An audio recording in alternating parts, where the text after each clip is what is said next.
Halo, selamat pagi anak-anak yang terkasih. Apa kabar kalian semua? Ibu berharap kalian dalam kondisi sehat.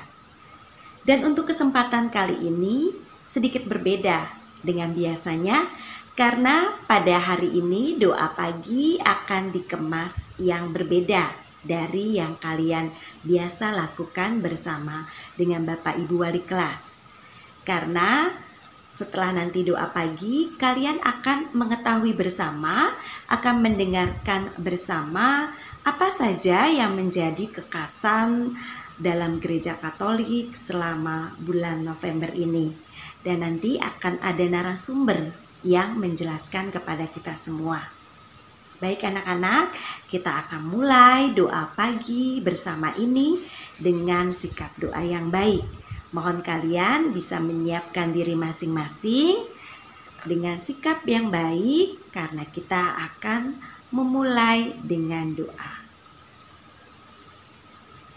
Marilah kita membuat tanda salib dalam nama Bapa dan Putra dan Roh Kudus. Amin. Ya Allah Bapa yang Maha Baik, terima kasih atas perlindungan-Mu sepanjang malam tadi. Terima kasih pula karena Yesus yang Kau utus menjadi sahabat anak-anak. Dia selalu menemani kami. Terima kasih juga atas Roh Kudus yang Kau utus untuk membimbing kami. Semoga hari ini kami setia mendengarkan bisikan-Nya. Ya Bapa, berkatilah orang tua kami, pengasuh, pendidik, sanak saudara kami, dan teman-teman kami. Bantulah juga mereka yang bersusah hati, sakit, dan menderita. Semoga mereka merasakan penghiburan dari-Mu. Kami mohon bimbingan-Mu ya Bapa, supaya hari ini kami selalu berlaku sopan dan melaksanakan tugas-tugas kami dengan baik.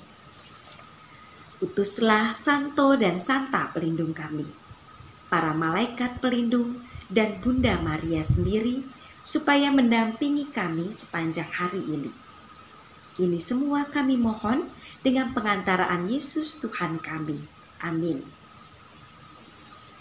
Anak-anak, kita akan melanjutkan tadi yang sudah Ibu jelaskan di awal bahwa kita akan mendengarkan bersama untuk menjawab keingintahuan kita selama ini tentang Santo dan Santa.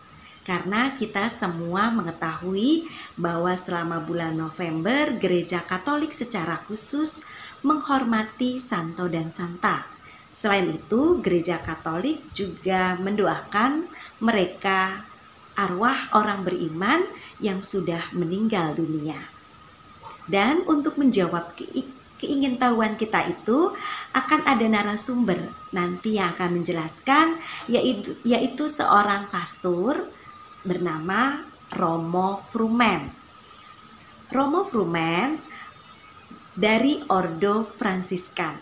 Dan saat ini beliau juga sedang bersekolah atau kuliah di jurusan Teologi Moral di Accademia Alfonsiana Roma, Italia. Mau jauh ya? Dan nanti kita akan mendengarkan bersama penjelasan dari beliau. Nah, baik anak-anak, kita akan melihat dan mendengarkan pertanyaan yang diajukan oleh beberapa dari teman kalian.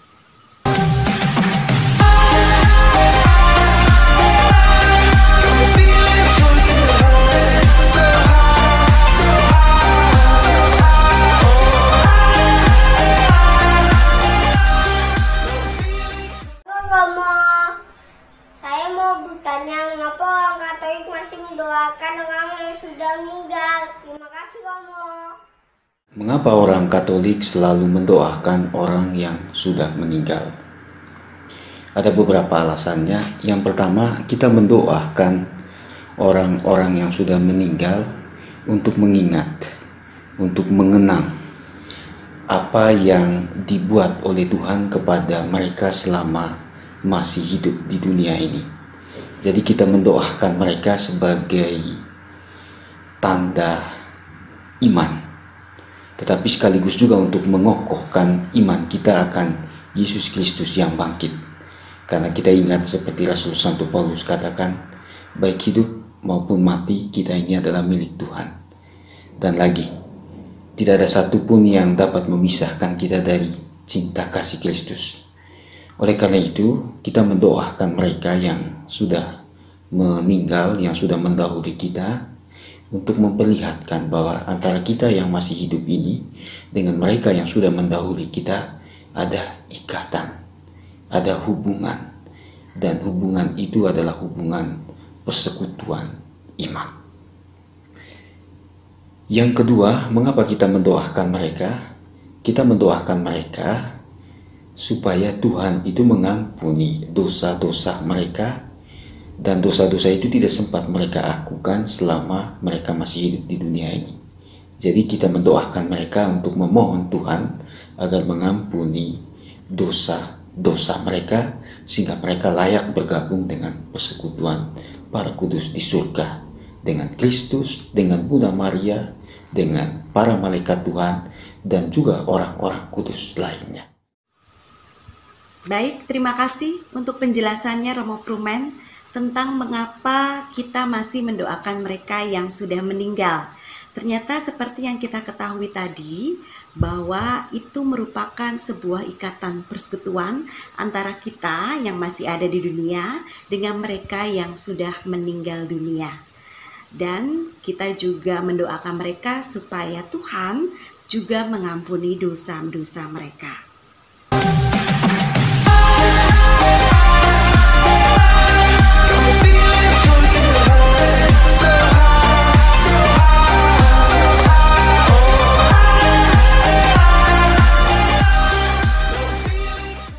Halo Romo, saya mau bertanya, Santo dan Santa itu siapa ya Romo? Terima kasih, dadah. Siapakah itu Santo dan Santa? Santo dan Santa adalah orang-orang kudus, sebutan yang diberikan kepada orang-orang yang selama hidupnya mengikuti Yesus Kristus, dan mereka mengikuti Kristus dalam kesetiaan terhadap gereja Katolik. Ada macam-macam santo atau santa. Ada yang disebut dengan santo pelindung atau santo pendiri tarekat. Misalnya Fransiskan, santo pendiri atau pelindungnya adalah Santo Fransiskus dari Assisi. Ada Santo Ignatius Loyola yang merupakan pendiri dan pelindung tarekat Yesuit. Kemudian ada juga yang disebut dengan Bapak-Bapak Gereja atau Pujangga Gereja. Umumnya santo yang masuk dalam kategori ini adalah santo-santo yang selama hidupnya adalah uskup atau paus, atau juga orang yang mengajarkan teologi dan ajaran gereja. Ada juga yang disebut dengan martir. Mereka ini adalah santo atau santa yang menumpahkan darahnya untuk mempertahankan iman mereka akan Yesus Kristus. Tetapi di luar kategori-kategori itu, ada juga yang kita sebut dengan orang-orang kudus, dan itu di dalam kalender kita juga biasanya memperingati. Misalnya Bunda Maria, itu disebut juga Santa atau Ibunda Maria. Ada juga Yohanes Pemandi, ada juga para pengarang Injil, Matius, Markus, Lukas, dan Yohanes. Ada Rasul Santo Paulus, atau juga di dalam Perjanjian Lama ada juga orang-orang kudus. Misalnya ada Yakub, ada Abraham, ada Daud, dan beberapa tokoh-tokoh yang lain yang memang tidak disebutkan sebagai santo dan santa, tetapi disebut sebagai orang-orang kudus. Mereka ini, santo dan santa ini adalah orang-orang kudus karena mereka menjadikan Yesus Kristus sebagai pusat seluruh hidup mereka. Mereka mengikuti Kristus hingga kematian menjemput mereka. Baik, terima kasih Romo Frumens untuk penjelasannya siapakah itu Santo dan Santa. Anak-anak, tadi yang seperti kita dengar bersama bahwa Santo dan Santa itu adalah mereka yang menjadikan Yesus sebagai pusat hidupnya. Dan kita bisa mengetahui keteladanan Santo dan Santa dengan membaca riwayat hidup mereka masing-masing. Kita bisa baca dalam buku Ensiklopedi Orang Kudus. Di situ kita bisa melihat kisah hidup mereka, riwayat hidup mereka, dan kita bisa meneladani mereka.